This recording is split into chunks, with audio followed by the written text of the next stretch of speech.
And for plot 7, we have David Somerville Architects.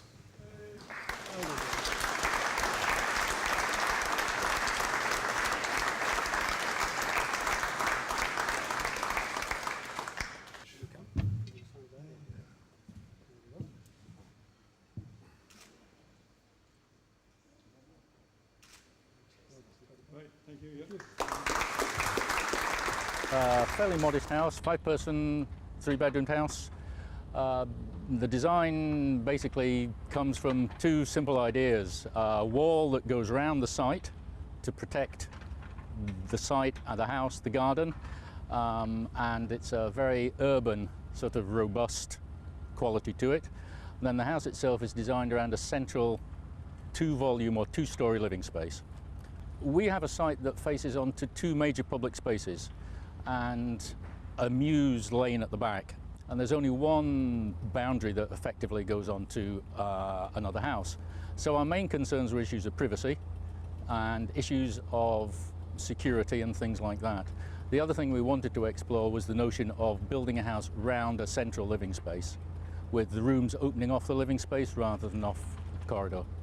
The copper is one of these materials, a long-lasting, very low-maintenance material. It will turn in 3 or 4 years a greeny grey colour, and that's what we wanted for the colour of the house. It's basically a monochrome, black, white. The timber on the outside, which is a Scottish larch, will turn grey. Again, maintenance-free, as is the lime-rich plaster, lime-rich render. We've got a very large garden shed, as everybody calls it. It's in fact a workspace studio.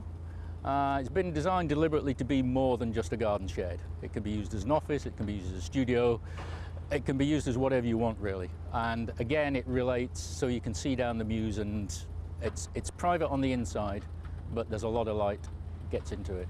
The house has a very large family room on the ground floor, and that opens up through 2 stories to a living room on the 1st floor. And that's really the core of the house. The bedrooms are arranged around those spaces. At the 1st floor, you just go up to the living room and get into the bedrooms from the living room. The living room faces both these public spaces and the view to the north. And on the ground floor, the family room faces the garden and opens out completely into the garden. There's a big sliding folding door so that the garden and the family room become one space. I wanted the space of the family room to run through underneath the stair. I didn't want to close it in, give you more feeling of space. I was just looking for a different way of making that stair. Balustrades instead of just, and it's hung rather than just supported from the underside of it. The components are all in oak and were made by a local firm in Dornoch. Renewable, there's a big solar panel on the roof which does all the hot water. The materials themselves are eco-friendly, if you like. As I say, the render is a lime-rich render, and the cladding is a Scottish larch cladding.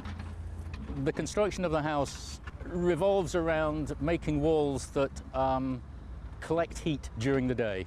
It's called a thermal store, and the big windows that face the south in the living spaces, it's about 6 meters wide and about 4.5 meters wide.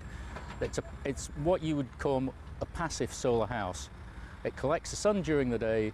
The walls are all masonry internally, plastered, and they take the heat in, and then they release the heat during the night. And it gives a very even temperature gradient throughout the house. The quality of the workmanship is very, very good. I have to say, the subcontractors who built it, Kinnell and Building Services, they have some very good craftsmen, and they've done a good job on it.